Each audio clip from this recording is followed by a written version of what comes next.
இன்னைக்கு நம்ம பார்க்க போற படத்தோட பேரு ரிவால்வர் ரீட்டா. வாங்க நம்ம சீக்கிரமாவே இந்த படத்தோட கதைக்குள்ள போயிடலாம். படத்தோட ஓப்பனிங் சீன்ல கர்மா இஸ் பூமராங் அப்படின்னு சொல்றாங்க. எதனால அப்படிங்கிறது ரெண்டு சம்பவத்தோட அடிப்படையில் தெரியும் அப்படின்னு சொல்றாங்க. சம்பவம் ஒண்ணு, பிரபாகர் அப்படிங்கிறவரு கஷ்டப்பட்டு 30 வருஷமா சேர்த்து வச்ச பணத்துல 2 கோடி இன்வெஸ்ட் பண்ணி நிலத்தை ஒண்ணு வாங்குறாரு. ஆனா கொஞ்ச நாளைக்கு அப்புறம் தான் தெரிய வந்துச்சு, அந்த ரிவில் கிளப் அப்படிங்கிறவன் பொய்யான ஒரு பத்திரத்தை கொடுத்து அந்த நிலத்தை வித்திருக்கான் அப்படின்னும், அதனால பணம் போனதுனால என்ன பண்றதுன்னு தெரியாம அவர் தற்கொலை பண்ணிக்கிறாரு. சம்பவம் 2, பாண்டிச்சேரியில டிராகுலா பாண்டி அப்படிங்கிற ஒரு பெரிய ரவுடி இருக்கான். அவனோட பையன் டிராகுலா பாபி, அவனும் அவங்க அப்பாவுக்கு அப்புறம் ரவுடிசம் பண்ணிக்கிட்டு இருக்கான். ஆனா அவங்களுக்கு பாண்டிச்சேரியில பிரச்சனை இல்ல, நரசிம்ம ரெட்டிக்கும் டிராகுலா பாண்டியருக்கும் பெரிய பிரச்சனை வந்துச்சு ஒரு டயத்துல. அப்ப அவங்க அப்பாவை எதிர்த்து பேசுனால நரசிம்ம ரெட்டியோட தலையை வெட்டி அந்த தலைய அவரோட தம்பிக்கு கிஃப்டா அனுப்புறான் பாபி. அப்ப அப்பாவை எதிர்த்து பேசினா இதுதான் நடக்கும் அப்படின்னு சொல்ல, அப்ப நரசிம்ம ரெட்டியோட தம்பி உன்னை கொன்ன டிராகுலா பாண்டியனோட தலைய இதே மாதிரி அவனுக்கு கிஃப்டா அனுப்பி சொல்லி சத்தியம் பண்றான். இந்த 2 சம்பவத்தையும் கர்மாவையும்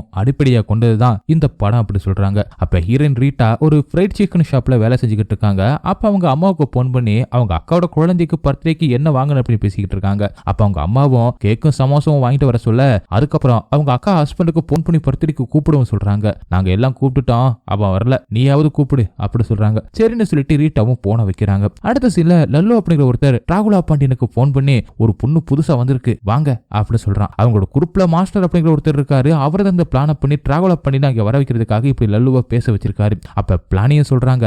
பாண்டியன் வீட்டுக்கு வந்ததும் சோனியா போய் கதவை திறப்பா. அதுக்கப்புறம் லல்லு போய் ரிசீவ் பண்ணுவான். அடுத்து சோனியாவும் பாண்டியனும் ஒன்னா இருக்கிறப்ப நம்ம பாண்டியனை கொன்னுற அப்படின்னு பிளான் பண்றாங்க. அப்ப இந்த மாஸ்டருக்கு ரெட்டி அப்படிங்கிறவன் போன் பண்ணி என்னாச்சு அப்படின்னு கேட்க, அப்ப மாஸ்டரோ நான் பிளான் பண்ணிட்டேன், 10 மணிக்கு நீங்க பாண்டியனோட தலையை வாங்கிக்கலாம் அப்படின்னு சொல்றாரு. அதுக்கு ஓகே நீ முடிச்சுட்டு வா, உனக்கு அதுக்கேற்ற மாதிரி காசு தரேன் அப்படின்னு சொல்லிட்டு போனையுமே வைக்கிறாரு.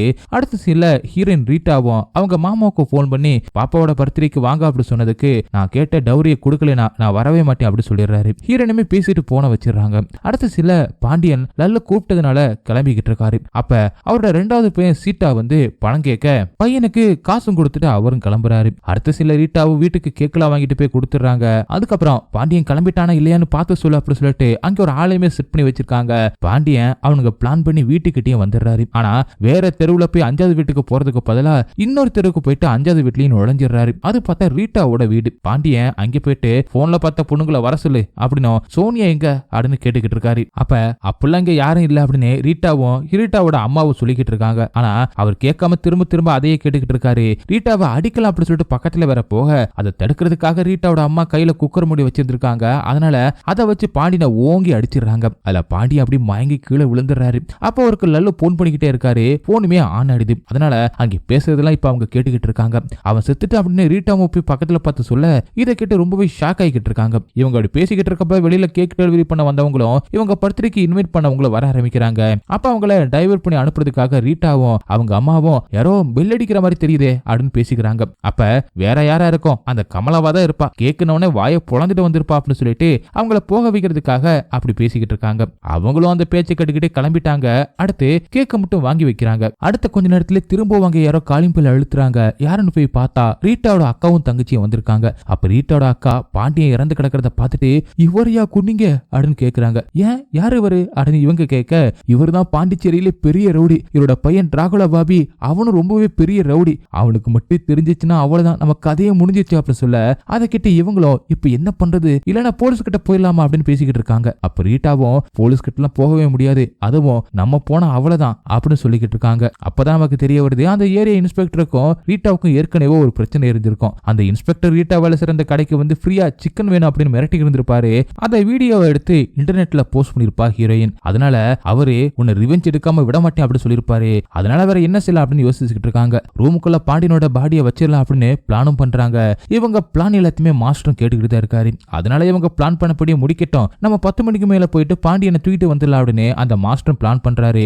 ரெட்டிக்கும் போன் பண்ணி பாண்டியனை போட்டாச்சு, நான் 10 மணிக்கு மேல லொகேஷனை சொல்றேன், அங்க வந்துருங்க, என் பணம் 4 கோடியோட வாங்க அப்படின்னு சொல்றாரு. அதுக்கு ரெட்டியும் 4 கோடி இல்ல, நான் சொன்னது நீ உடனே செஞ்சதுனால உனக்கு 5 கோடி அப்படின்னு சொல்றாரு. இங்க பர்த்டே முடிச்சுட்டு இப்ப என்ன பண்ணலாம் அப்படின்னு சொல்லிட்டு பிளான் பண்றாங்க ரீட்டா. அப்ப நம்ம வீட்டுக்கு இவர் வந்ததே தெரியக்கூடாது அப்படின்னு ரீட்டா சொல்ல, எப்படி வெளியில சிசிடிவி இருக்கே அப்படின்னு பேசிக்கிறாங்க. இல்ல நம்ம ஏரியாவில சிசிடிவி வேலை செய்யல அப்படின்னு பேசுறப்ப ஒரு நாள் மட்டும் ஃப்ரிட்ஜ்ல இவனோட பாடியை வச்சிடலாம், நம்ம கிட்ட இப்ப கார் இல்ல, வேற யாரையும் காரை எடுத்துட்டு வர சொன்னா சந்தேகம் வந்துடும், இருக்கிற பணத்தை வச்சு ஒரு காரை வாங்கிடலாம், நாளைக்கு அவரோட தங்கச்சிக்கு நீட் எக்ஸாம் இருக்குல்ல, அதனால பாண்டிச்சேரி யூனிவர்சிட்டிக்கு போயிட்டு அங்கே போற வழியில ஆரோவெளி கிட்ட ஃபுல்லாவே ஃபாரஸ்ட் ஏரியா தான், அங்கே என்னோட பாடி டிஸ்போஸ் பண்ணலாம் அப்படின்னு பேசிக்கிறாங்க. இது எல்லாத்தையுமே கேட்டுக்கிட்டு இருந்த மாஸ்டர் போனை கட் பண்ணிடுறாரு. அப்ப லல்லு மாஸ்டருக்கு போன் பண்ணி என்னோட 50 லட்சத்தை கொடுங்க, நான் ஹைதராபாத்துக்கு போகணும் அப்படின்னு சொல்றான். அதுக்கு லல்லு கிட்ட மாஸ்டரும் கொடுக்குறேன், காலையில கொடுக்குறேன், கொஞ்சம் வெயிட் பண்ணு அப்படின்னு சொல்றாரு. அதுக்கு லல்லுவும் இல்ல எனக்கு இப்பவே உடனே வேணும் அப்படின்னு சொல்லவும் மாஸ்டரும் அவன் உன் வீட்டுக்கே வரலடா, வர வழியே செத்துட்டான், உனக்கு முதல்ல கொடுக்க வேண்டிய அவசியமே கிடையாது அப்படின்னு சொல்றாரு. உடனே லல்லுவும் இப்படி எல்லாம் பண்ணீங்கன்னா இந்த பிளான் எல்லாத்தையுமே நான் பாபி கிட்ட சொல்லிடுவேன் அப்படி சொல்றான். இப்ப திரும்பவும் ரீட்டாவோட வீட்டுக்குள்ள யாரோ வராங்க. பார்த்தா ரீட்டாவோட அக்காவோட ஹஸ்பண்ட். அவர் அந்த டெட் பாடியை பார்த்துட்டு இது யார் அப்படின்னு கேட்க அதுக்கு எங்களோட மாமா அப்படி சொல்லி சமாளிக்கிறாங்க. ஆனா இவனை சமாளிக்க முடியல அப்படி சொல்லிட்டு இவனுக்கு இன்னும் கொஞ்சம் சரக்கு வாங்கி கொடுத்தா அவன் அப்படி போதையில எல்லாத்தையுமே மறந்துடுவான் அப்படி சொல்லிட்டு பிளான் பண்றாங்க. அதனால ரீட்டாவும் அம்மாவும் சரக்கு வாங்கிட்டு வந்துகிட்டு இருக்காங்க. அப்ப மாஸ்டர் கூட இருக்கிறவங்க மாஸ்டர் பார்க்க வராங்க. இதுக்கட நீங்க இங்க வந்தீங்க, உங்களை அங்கே தானே பாத்துக்க சொன்னேன் அப்படின்னு மாஸ்டர் சொல்றப்ப நீ 5 கோடி ரூபாய் வாங்கிட்டு வெறும் எங்களுக்கு 10 லட்சத்தை தருவியா அப்படி சொல்லி மாஸ்டரையே கூட இருக்கிற தாஸ் கொன்னுறான். அதே நேரத்துல இங்க ரீட்டாவோட மாமாவையும் ஆட்டோல கூட்டிட்டு வந்து அவர் வீட்டிலேயே விட்டுறாங்க. அடுத்த சில பாபிக்கு இந்த விஷயம் தெரிஞ்சு போச்சு போல அவருமே ஒவ்வொருத்தரையா விசாரிக்க ஆரம்பிக்கிறாரு. வீட்டுல இருந்த அப்பா எப்ப கிளம்பினாரு, எங்க போனாரு அப்படின்னு சொல்லிட்டு எல்லா இன்ஃபர்மேஷனுமே கேட்டுக்கிட்டு இருக்காரு.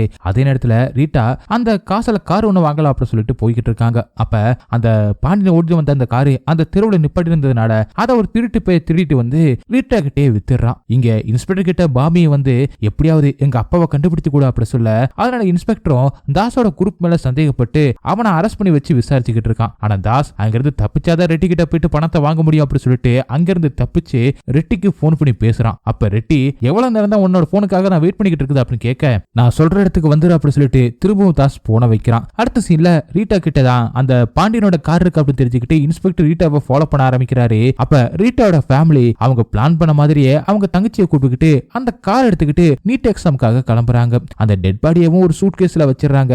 அடுத்து பெட்ரோல் போட போறப்ப அந்த காரை பாண்டியனோட 2வது போய் சீட்டா வந்து இடிச்சிடறான். அப்ப இது அப்போட கார் மாதிரி இருக்கு அப்படின்னு பாக்குறான். ஆனா நம்பர் பிளேட் வேறையா இருக்கவும் சரின்னு விட்டுறான். அதே நேரத்துல ரீட்டாவோட வீட்டை தேடி போலீஸும் போறாங்க. அதே மாதிரி தாஸோட கேங்குமே போறாங்க. ஆனா இவங்க ஃபேமிலியோட எல்லாருமே கிளம்புறதுனால ரீட்டாவை ரீச் பண்ண முடியாம இருக்காங்க. அப்ப ரீட்டாவோட பிளான் படியே பாடி டிஸ்போஸ் பண்ணலாம் அப்படின்னு சொல்லிட்டு போய் காரோட டிக்கியை துறக்க ஆனா சீட்டா இடிச்சதுனால டிக்கி நல்லா லாக் ஆயிருச்சு. அதனால என்ன பண்றது அப்படின்னு யோசிச்சுட்டு மெக்கானிக் ஷாப் போலாம் அப்படின்னு சொல்லிட்டு யோசிக்கிறாங்க.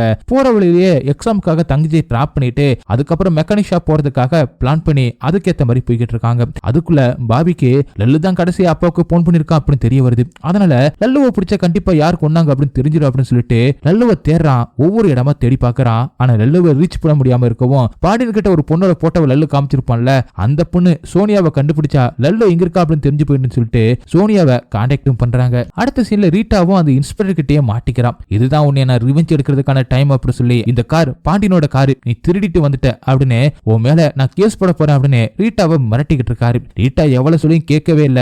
அதுக்கப்புறம் இன்ஸ்பெக்டரும் நான் சஸ்பெண்ட் ஆகி உன்னால எனக்கு 50 லட்சம் ரூபாய் லாஸ், நீ அந்த 50 லட்சம் ரூபாய தந்தா உன்னை இந்த கேஸ்ல இருந்து நான் எடுக்கிறேன் அப்படி சொல்றான். 50 லட்சம் என்கிட்ட இல்லவே இல்லை அப்படின்னு ஹீரோன் சொல்ல அதுக்கு நான் வேணும்னா உனக்கு ஒரு ஐடியா தரேன், உங்க குடும்பத்துல எல்லாருமே அழகா இருக்கீங்க, சம்பாரிச்சு எனக்கு 50 லட்சம் தாங்க அப்படின்னு ரொம்பவே அசிங்கப்படுத்தி பேசுறான். கோவத்துல ரீட்டாவை அடிக்கவும் போறான். இதனால இங்க இருந்து தப்பிக்கணும் அப்படின்னு சொல்லிட்டு முடிவு பண்றாங்க ரீட்டா. அங்க கொசு மருந்து அடிக்க வராங்க. அதை வாங்கி போலீஸோட மூஞ்சில அடிச்சு அங்கிருந்து சாவி எடுத்துக்கிட்டு கார்ல தப்பிச்சு வராங்க. இவங்களை ஃபாலோ பண்ணிட்டே வந்துகிட்டு இருக்கான் தாஸ். ஒரு கட்டத்துல ரீட்டாவோட காரை மடக்கி உள்ள இருக்கிற அந்த டெட் பாடியை கொடு அப்படின்னு கேட்க அதுக்கு ரீட்டாவும் ஃபேமிலியும் சந்தோஷப்படுறாங்க. இதை எப்படி டிஸ்போஸ் பண்ண போறோம் அப்படின்னு தெரியாம இருந்தோம், நல்ல வேளை நீங்க வந்துட்டீங்க, பரவாயில்ல அப்படின்னு சொல்லிட்டு காரோட டிக்கி போய் திறந்து பாக்குறாங்க. சூட்கேஸ் இல்லவே இல்ல. ஷாக் ஆயிடுறாங்க. தாஸ் உடனே ரீட்டாவை மிரட்டுறான். உனக்கு உண்மை தெரியும் எங்கன்னு சொல்லு அப்படின்னு மிரட்ட, ஆனா அதுக்குள்ள பாபி லல்லுவை மிரட்டதுனால வேற வழி இல்லாம இவங்களும் ரீட்டாவை ஃபாலோ பண்ணியே வந்து ரீட்டாவோட கார்ல இருந்து சூட்கேஸ லல்லு தான் எடுத்திருப்பான். அதனால லல்லு ரெட்டிக்கு போன் பண்ணி என்கிட்ட தான் பாண்டியனோட தலை இருக்கு, என்கிட்ட 5 கோடி கொடு அப்படின்னு கேட்க அப்ப ரெட்டி தாஸுக்கு போன் பண்ணி என்ன விளையாடுறீங்களா, மாறி மாறி என்ன குழப்பறீங்க அப்படின்னு கேட்கிறான். அதுக்கு இல்ல என்கிட்ட தான் இருக்கு பாண்டியனோட தலை அப்படின்னு சொல்லிட்டு நான் கொண்டு வந்துடுற இருங்க அப்படின்னு சொல்லி போனையும் வைக்கிறான் தாஸ். அதுக்கப்புறம் ரீட்டா கிட்ட இப்ப நீங்க எங்கேயுமே போக முடியாது, உங்க பிளான் எல்லாமே எனக்கு நல்லாவே தெரியும், உங்களை எங்கேயாவது நான் மாட்டி விட்டுருவேன், நான் சொல்ற மாதிரி நீங்க கேட்கணும், எனக்கு லல்லோட லொகேஷனை நீங்க சொன்னீங்கன்னா உங்களை நான் விட்டுருவேன் அப்படின்னு சொல்றான். அதனால போன் நம்பரை வச்சு ரீட்டாவும் ட்ராக் பண்ணி சொல்லிடுறாங்க. அடுத்து பாபி ரீட்டாவோட வீட்டுல போய் செக் பண்ணி பாக்குறாரு. அங்கே பாண்டியனோட கழுத்துல இருந்த செயின் கிடைக்குது. இங்க ரீட்டாவும் இப்ப நீங்க கிளம்பலாமா அப்படின்னு தாஸ் கிட்ட கேட்க அதுக்கு தாசும் பாண்டியனோட தலை கிடைக்கிற வரைக்கும் உங்களை நான் விட மாட்டேன், அது வரைக்கும் நான் சொல்ற இடத்துல தான் நீங்க இருக்கணும் அப்படின்னு சொல்லி அவன் கூட இருக்கிற பாபு அப்படிங்கிறவங்க கிட்ட இவங்களை எங்கேயுமே விட்டுறாத, நீ இங்க இருந்து கவனிச்சுக்க அப்படின்னு சொல்லி வச்சிருப்பான். அப்ப லல்லுவும் ரெட்டி நம்பாதனால நீங்க நம்பலைன்னா தலையை நான் போட்டு எடுத்து அனுப்புறேன் அப்படின்னு சொல்லி பாண்டியனோட தலையை போட்டு எடுத்து அனுப்புறான். இப்ப எங்க வரணும் சொல்லணும் அப்படின்னு சொல்லி ஒரு லொகேஷனுக்கும் வர சொல்றான். ஆனா லல்லுவோட லொகேஷனை ஏற்கனவே கண்டுபிடிச்சதுனால தாசு அங்கே போயிட்டு லல்லுவை பிடிக்கிறான். அப்ப சோனியா சொல்றா, நம்ம 3 பேருமே சேர்ந்து ரெட்டி கிட்ட பாண்டியனோட தலையை கொடுத்துடலாம், நமக்குள்ள சண்டை வேணாம், 5 கோடி நம்ம எல்லாருமே பிரிச்சுக்கலாம் அப்படின்னு சொல்றா. ஆனா இது எதையுமே நம்பாத தாசோ லல்லு சோனியா 2 பேர்த்தையுமே கொன்னுட்டு பாண்டியனோட பாடி எடுத்துட்டு வந்து ரெட்டி கிட்ட சொல்றான். அப்ப ரீட்டா, அதுதான் பாண்டியனோட தலை கிடைச்சிருச்சுல, நாங்க கிளம்பலாமா அப்படின்னு கேக்குறாங்க. அதுக்கு பாண்டியனோ, அதெல்லாம் கிளம்ப முடியாது, ஏன்னா உங்க வீட்டுக்கு தான் பாண்டியன் கடைசியா வந்தா அப்படிங்கிறது பாபிக்கு தெரிஞ்சு போச்சு, அதனால உங்களை அவன் கேட்டானா நீங்க என்ன சொல்லிடுவீங்க, எல்லாமே தெரிஞ்சிடும், அதனால இது வேலைக்காகது, உங்களை கொல்றதான் கரெக்டா இருக்கும் அப்படி சொல்றான். அடுத்து ரீட்டாவை கொல்லலாம் அப்படின்னு போறப்ப தாசோட ஆளான பாபு தாச நோக்கி கண்ணை நீட்டான். பாபு நீ அப்படின்னு தாஸ் கேட்க, எதனால இப்படி பண்ற அப்படின்னு கேட்க, ரீட்டா பாபுவை லவ் பண்ற மாதிரி பேசி நீ தாச கொன்னுட்டா நம்ம கல்யாணம் பண்ணி இந்த 5 கோடியை வச்சுக்கிட்டு சந்தோஷமா இருக்கலாம் அப்படின்னு பாபு கிட்ட ரீட்டா நம்ப வச்சிருப்பா. அதனால அவன் தாச கொன்னுறான், கூட இருக்கிற இன்னொரு ஆளையும் கொன்னுறான். இப்ப பாபுவும் ரீட்டா கிட்ட இப்ப நம்ம சந்தோஷமா இருக்கலாம் அப்படின்னு சொல்றப்ப ரீட்டா ஒரு மரக்கட்டை எடுத்து பாபுவோட தலையில ஒரே அடி அடிச்சிடறான். அடுத்து இன்ஸ்பெக்டருக்கு போன் பண்ணி, நான் சொல்ற இடத்துக்கு வாங்க, உங்களுக்கு 5 கோடி ரூபாய் தரேன் அப்படி சொல்ல அவரும் வராரு. வந்த உடனே இப்ப ரீட்டாவும் அந்த இன்ஸ்பெக்டர் கிட்ட, இவங்கள ரெட்டியோட ஆளுங்க தான், அதுலதான் பாண்டியனோட டெட் பாடி இருக்கு, இத போய் நீங்க ரெட்டி கிட்ட கொடுத்தீங்கன்னா உங்களுக்கு 5 கோடி ரூபாய் கிடைக்கும், அதே மாதிரி இந்த பாபு தான் எல்லாத்தையும் பண்ணா அப்படி சொல்லிட்டு அவன் மேல கேஸ போட்டுருங்க, எங்களை அந்த கேஸ்ல இருந்து விட்டுருங்க அப்படி சொல்ல அந்த போலீஸ் அதை நம்பி ரெட்டிக்கு போன் பண்ணி, இப்ப பாண்டியனோட தலை என்கிட்ட இருக்கு, பணத்தை கொடு அப்படின்னு கேட்க, இதனால ரெட்டி ரொம்பவே கோவமா பேசுறான். இந்த போலீஸுமே லொகேஷன் அனுப்புறான் ரெட்டிக்கு. ஆனா அதுக்கப்புறமா அங்க மயக்கமா இருந்த பாபுவை இன்ஸ்பெக்டர் கொன்னுறான். ரீட்டா ஷாக் ஆகி, ஏன் அப்படி பண்ணீங்க அப்படின்னு கேட்கறப்ப, எனக்கு காசும் கிடைச்சிரும், ஆனா நீ தான் மாட்டின, ரிவெஞ்ச் என்னைக்குமே ரிவெஞ்ச் தான் அப்படி சொல்லிக்கிட்டு இருக்காரு. ஆனா அங்க திடீர்னு வந்த பாபி கிட்ட ரீட்டாவும் இது எல்லாத்தையுமே சொல்லி, இன்ஸ்பெக்டர் தான் உங்க அப்பாவோட தலையை கொண்டு போய் ரெட்டி கிட்ட கொடுத்து காசு வாங்க போறான், அதனாலதான் லொகேஷன் அனுப்பியிருக்கான் பாருங்க அப்படின்னு எல்லாத்தையுமே சொல்ல, அதையுமே பாபி நம்பி இன்ஸ்பெக்டர் போட்டு தெளிறான். இப்ப ரீட்டா, சரி நாங்க கிளம்புற அப்படின்னு கிளம்புறப்ப அங்கிருந்து வந்த சீட்டா, இல்ல நீங்க சொல்றதெல்லாம் போய், எப்படி உங்க வீட்டுல எங்க அப்பாவோட செயின் கிடைச்சிச்சு அப்படின்னு கேட்க, அப்ப பயந்து உண்மையை வளர்றாங்க ரீட்டாவோட அம்மா. அதனால திரும்பவும் ரீட்டாவை கொல்லலாம் அப்படின்னு பாபி நினைக்கிறப்ப பின்னாடியே ரெட்டி வந்துடுறான். அப்ப ரெட்டிக்கும் பாபிக்கும் ரொம்பவே பயங்கரமா சண்டை நடக்குது. அந்த சண்டையில ரெட்டி பாபியை கொன்னுறான். கடைசியில ரெட்டியும் ரீட்டா கிட்ட, எனக்கு நல்லதான் பண்ணிருக்கீங்க, உங்களுக்கு இனிமே எந்த ஒரு பிரச்சனையிலும் என்ன கூப்பிடுங்க அப்படின்னு சொல்ல, ஆனா எதிர்பார்க்காத விதமா ரீட்டா ரெட்டியை கொல்றதுக்காக துப்பாக்கியை நீட்டுறா. என்ன எதுக்காக கொல்றீங்க பாக்குறீங்க அப்படின்னு ரெட்டியும் கேட்க, அப்பதான் பிளாஷ்பேக்க சொல்றாங்க.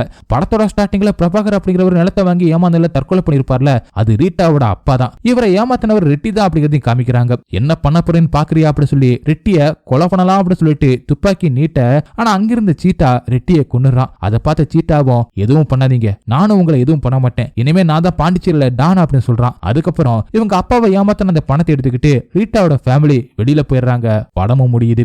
ஓகே guys, இந்த படம் உங்களுக்கு எந்த அளவுக்கு பிடிச்சிருந்துச்சு அப்படிங்கறத கமெண்ட்ல சொல்லுங்க. உங்களுக்கு இந்த வீடியோ பிடிச்சிருந்துச்சுன்னா உடனே ஒரு லைக் தட்டி விட்டுட்டு மறந்துடாம உங்க ஃப்ரெண்ட்ஸுக்கு ஷேர் பண்ணுங்க. அப்படி நம்ம சேனலை சப்ஸ்கிரைப் பண்ண மறந்துடாதீங்க. நெக்ஸ்ட் வீடியோல மீட் பண்ணலாம். Bye guys.